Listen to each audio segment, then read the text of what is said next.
Hey girlfriends, it's Stacey Robbins here from the book You're Not Crazy and You're Not Alone and The Girlfriend's Guide to Hashimoto's. This is my youngest son, Seth. Say hi, Seth. Hi, Seth. Okay, I didn't know he was going to do that, but I'm not surprised that he did that. Okay, here we are, and I wanted to answer one of the questions that was posted today on our Girlfriend's Guide to Hashimoto's group, which I love our group, by the way. We're just so awesome and real and supportive of each other. I love our high vibe energy, so way to go, girls. You rock. Kristen Lacey posted a question. She wanted to know about the connection between Hashis and sensitivities to all aspects of life. I heard our bodies are like sponges for energies, good or bad, and affect us drastically. Anything? Yeah, I have opinions on that. This is not going to be an exhaustive answer, but it's definitely something I can write more about in the future. But I wanted to give you a quick affirmative answer on my behalf. And I have Seth sitting here because he's the one who actually gave this answer one day. We were sitting in the car and he said to me, you know, Hashimoto's seems like it's a feeling disease. Like you feel things a lot. And, you know, I know he was talking about the things that he's seen me be sensitive to. He's seen me be sensitive to, could you stop pulling on my strap, please? Like that. No, he's seen me be sensitive to just different foods. Obviously, I've had food reactions in front of the kids. I am reactive to a lot of lights, a lot of sound, to the EMFs. You know, we've lowered the electricity in our house by turning off several breakers. We have no Wi-Fi in our house. We just have, everything's connected via cable. We just live a low media life. We spend a lot of time out in nature because of that. He's seen me be sensitive to, like I said, lights, sounds, foods, to Wi-Fi, yeah, the electromagnetic frequencies, and then the microwave. But there was something else I was going to say.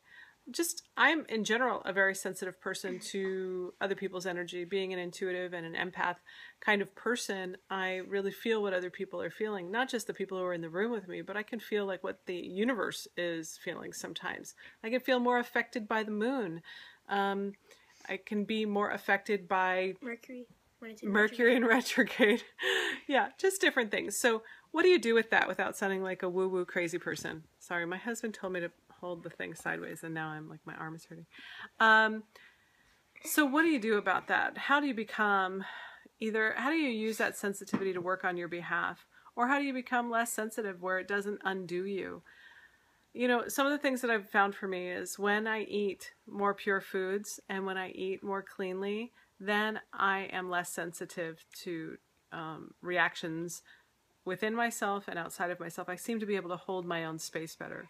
When I am doing my meditations and my yoga, I seem to be more grounded. When I spend more time in nature, I seem to be more grounded. When, like I said, I'm not around a lot of overstimulation, I can keep myself centered.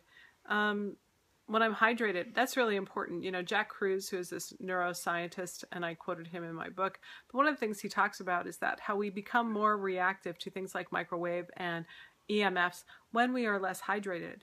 And with Hashimoto's, we tend to be less hydrated than the average bear. So having yourself hydrated means that you're going to be less affected by those heat generating systems. Oh, speaking of sensitivity, you might be more sensitive to the heat and cold. I definitely am.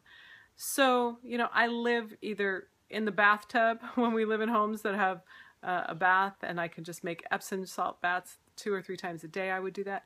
If I can't, I sip on hot tea a lot of the time. Really, my job is to support myself. Not that I'm trying to make myself not sensitive, because it's not bad to be sensitive. It's just that I'm trying to support myself so that the sensitivity works for me and not against me. So being hydrated, getting plenty of rest, eating non-inflammatory foods, being around less electromagnetic frequencies, being around healthy healing relationships, making sure I have time alone, making sure I do practices that are grounding and peaceful to me, those kind of practices and disciplines in my life. All of those things help me to win at, you know, this healing process while being a sensitive person who also gets more sensitive because of having this Hashimoto's condition. So that's it, I think, for right now. That was pretty action-packed. 4 minutes, wasn't it? 5 minutes, wasn't it, Seth? Yeah. Yeah. All right. You want to wish everyone well? Send them good healing and good vibes. Bye. Or say bye. All right. Talk to you soon. Thank you, girlfriends. Love you so much. Be good to you. Thanks, Seth.